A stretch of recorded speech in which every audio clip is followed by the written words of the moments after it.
Hello friends, Radhe Radhe. आज हम आपके साथ एक कहानी शेयर करूंगी मैं। गौतम बुद्ध की बुद्धत्व प्राप्ति, मतलब उनको बुद्धि तत्व जो है, बुद्धि कैसे प्राप्त हुई।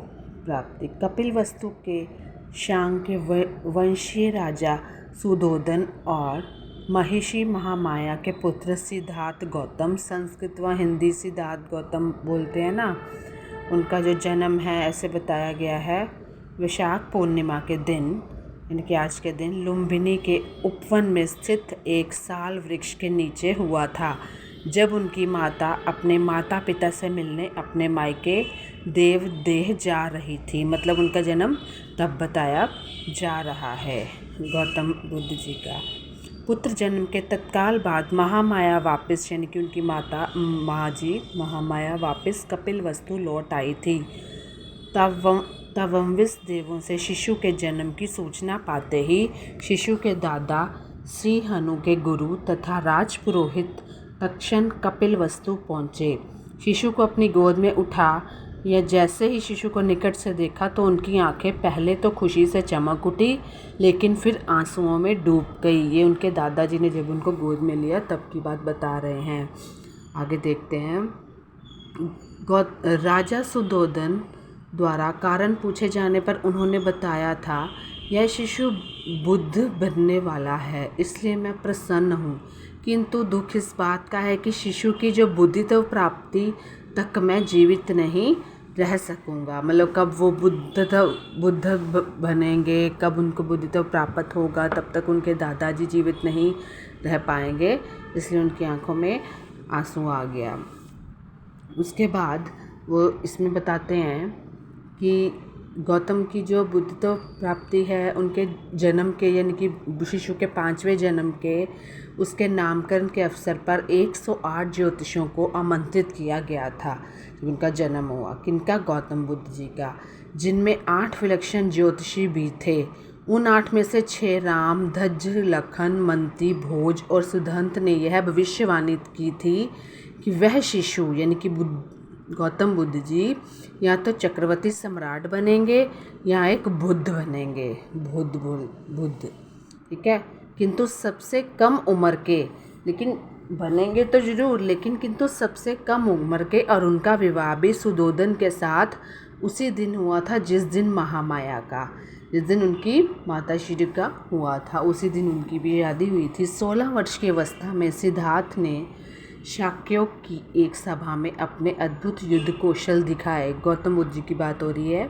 सारभड़ंग जातक के अनुसार तो उन्होंने एक ऐसे धनुष को उठा अपने कर्तव्य दिखाए थे, जिसे मतलब कि उन्होंने अपनी छोटी आयु में ऐसे बहुत सारे काम किए हैं, लेकिन इसमें ऐसे धनुष उन्होंने उठाया था जिसे ज्योतिषी कौंडन्य का कथन था। उसको ज्योतिषी कौंडन बोलते हैं, कौंडन्य, कि वह शिशु निश्चित रूप से एक बुद्ध बनेगा। शिशु का नाम सिद्धार्थ गौतम रखा गया। उनका नाम सिद्धार्थ गौतम है। 7वें दिन सिद्धार्थ की माता का देहांत हो गया, जब उनके पैदा के 7वें दिन। तब उसके लालन पालन का दायित्व उसकी मौसी महाप्रजापति ने लिया। वह भी सुधोधन की एक रानी थी। सुधोधन की उनकी एक रानी थी। उसके बाद 1000 आदमी मिलकर भी नहीं उठा सकते थे। किंवदंती तो यह है कि उनके शौर्य से प्रसन्न हो उन्हें 40,000 शाक्य कन्याओं के हाथ प्राप्त हुए थे, जिनमें शुद्ध बुद्ध की राजकुमारी बिंबा उनकी प्रमुख रानी बनी थी। मतलब इतना बड़ा धनुष तो कह रहे 1000 आदमी भी नहीं उठा पाए थे। और फिर उनकी राजकुमारी कौन बनी थी? बिंबा, जो बाद में राहुल मता के नाम से बौद्ध साहित्य में विख्यात है। यह बिंबा ही भद्दकच्छा, सुभद्रका और यशोधरा नाम से जानी जाती है। मतलब हिंदी संस्कृत में उनको यशोधरा नाम से माना जाता है। ये गौतम बुद्ध जी की रानी थी। और इनको वही बताया गया ना, बहुत एक कुंड मुन्न वो था धनुष, जो कि 1000 आदमी भी नहीं उठा पाते थे, लेकिन गौतम बुद्ध जी ने उठा लिया था और उन्हें अपनी रानी स्वीकार किया था। यशोधरा नाम हमें याद रहेगा कि हमारी हिंदी संस्कृत में है। 19 वर्ष तक ठसरुम और ठसरुम नामक प्रसादों से उन्हें जाना जाता है। कहा जाता है कि उन्होंने एक बार किसी रोगी को देखा और अनुभव किया कि हर कोई जो पैदा होता है रोग और व्याधि से पीड़ित रहता है। ये गौतम बुद्ध जी ने जब देखा कि हर कोई पैदा होता है रोग से पीड़ित रहता है, तो उसके लिए देखते हैं उन्होंने क्या उपाय किए। गौतम बुद्ध का नाम हम कोई नहीं जानता, हर कोई जानता है। आज ही के वैसाखी के ही उनका जन्म हुआ था, लेकिन आगे में डेट मैं आपको बताऊंगी, इसमें बता नहीं पा रही हूँ। और उनके जो रानी अब मेरे को बता दिया मैंने, उनके जो सारे काम थे, कार्य थे, इसमें हम बताएंगे कि उनके बोधित्व, उनके जन्म से ही उनको बोधित्व प्राप्त सारे ज्योतिषों ने कह दिया था।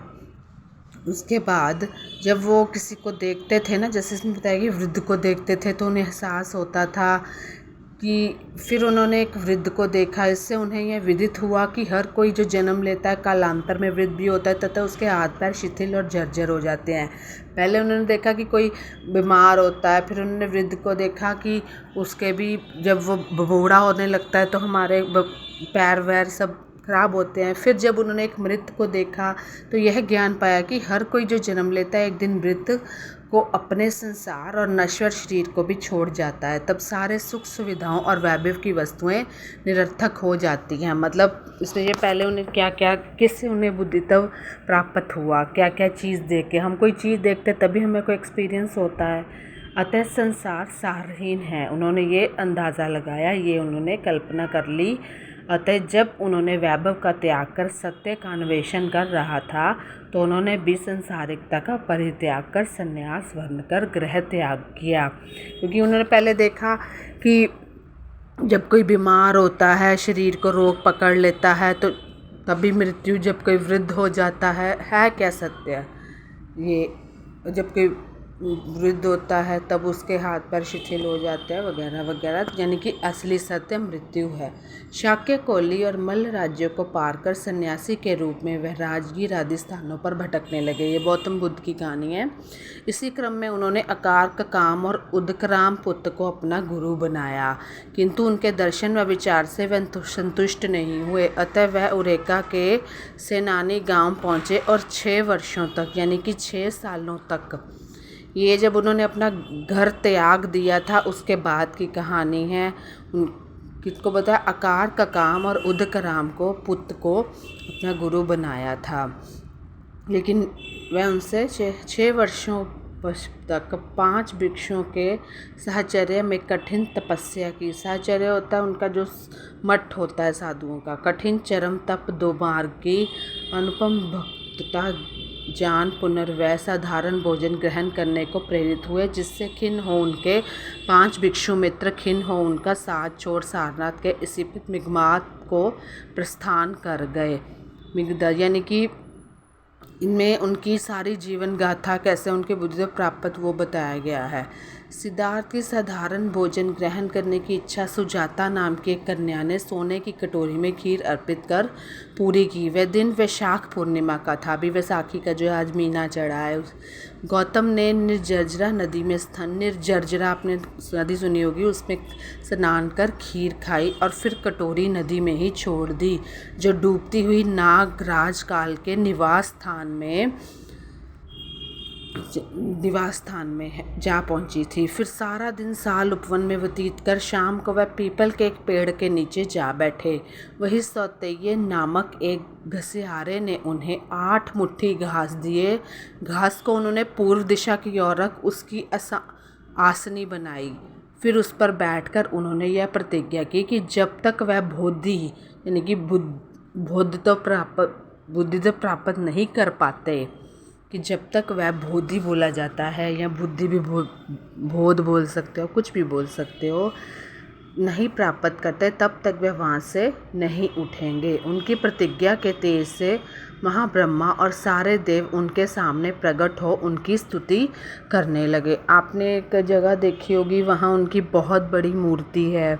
उनके सारे शिष्य, उनके गुरु, मुझे याद नहीं है, लेकिन पीके फिल्म में बताया मूर्ति दिखाई गई है, वो कौन सा स्थान है, वहीं उन्होंने बोधित्व प्राप्त किया था। हम आगे पढ़ते हैं।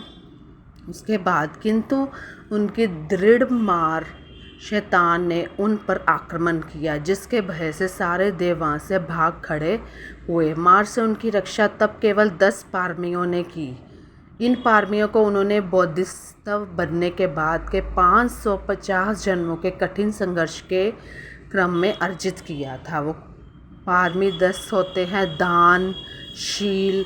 ये पारमी 10 जो बोला गया है इसमें, पारमी 10 हैं कि उनको क्या, उनका गुरु बन के उनको क्या शिक्षा जी, दान की, शील की। पारमी 10 नेकम या नौक्रम, प्रज्ञा, वीर्य, खनित, सत्य, अधिष्ठान, मित्रता, मैत्रेय और उपेक्षा यानी संभाव अथवा अनास्तिक। गौतम से परास्त हो जब मार और उनकी सेनाएं भाग खड़ी हुई तो सारे देवों ने विजेता की जय जयकार की। मतलब उन्होंने हिंसा से कभी कोई भी बुद्ध ने लड़ाई नहीं उन्होंने लड़ी, उन्होंने सिर्फ अपने इन चीज़ों से लड़ाई लड़ी।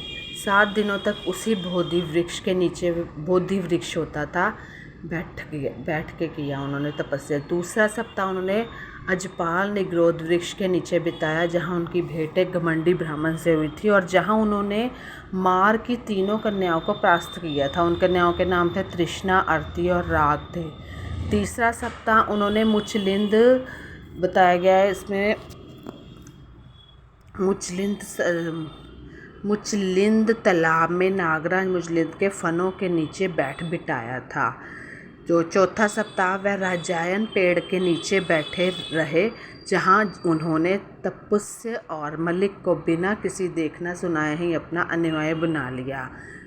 तत्पश्चात ब्रह्मस्पति के आग्रह पर उन्होंने पीड़ित मानव के उत्थान, यानी कि जो मानव, ब्रह्मस्पति उनके गुरु थे, आग्रह पर उन्होंने जो पीड़ित मानव के उत्थान के लिए उन्होंने अपना जो कि इंसान के लिए जो धम्मचक्र पंथनन का निश्चय किया, दूसरों के उत्थान की प्रतिज्ञा की, यानी कि उनके लिए वह सबुज सर्वज्ञ बुद्ध कहलाए सबके लिए।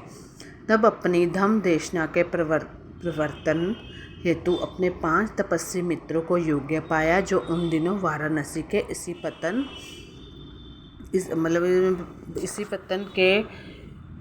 की समाज के, यानी कि दूसरों के सबके के बुद्ध इसलिए कहलाए। उनके पतन के लिए उन्होंने ये कार्य किए कि वाराणसी के मिगदाय में वास कर रहे थे। वह धम्म चक्र प्रवर्तन की महत्ता को अशोककालीन सारनाथ सिंह स्तंभ में दर्शाया गया है, जो आज भारतीय गणराज्य का राजकीय चिन्ह है ना, उनमें उनका 4 मुख वाला यह सिंह स्तंभ बुद्ध के धम्म या देशना का सिंह नाद आज भी हर दिशा में गूंजता प्रतीत होता है। पुनर् सिंह स्तंभ में अंकित चक्र, वो जो अशोक चक्र जिसको आप बोलते हो वो है, ये उनका धम्म चक्र परिवर्तन की महत्ता को दर्शाता है कि उन्होंने सबके उत्थान के लिए, सर्वज्ञ उत्थान के लिए क्या क्या किया। भारतीय गणराज्य का ये चिन्ह है और इसमें जो अशोक चक्र वही आ गया ना, इसलिए अशोक चक्र के नाम से जाना जाता है। आज जो भारतीय राष्ट्रीय ध्वज पर बड़े गौरव से लहराता रहता है, वस्त्र धर्म चक्र का ही प्रतीक है, जो उन्होंने अपने धर्म परिवर्तन किया था कि कौन पीड़ित है, कौन किस चीज़ के लिए, उसके लिए क्या क्या, जैसे बड़े गुरु उपदेश देते हैं, तो उन्होंने सभी के लिए, सब सर्वज्ञ के लिए अपने आप को अर्पित कर दिया था। तप में लीन गौतम ने रात के पहले प्रहर में अपने पूर्व जन्मों को जाना, दूसरे प्रहर में दिव्य चक्षु को पाया, तीसरे प्रहर में परिचय मुमपाद के ज्ञान को और अतः प्रत्यूष काल में संबोधित की प्राप्ति की, ज्ञान को जिससे वह प्रत्येक बुद्ध बने। ज्ञान को भी पा लिया। परिचय संपुताद के सिद्धांत का सुखद मन उन्होंने प्रथम, ये है परिचय समुपाद के सिद्धांत, उनका जो सुखद मननन है उन्होंने प्रथम तप में लीन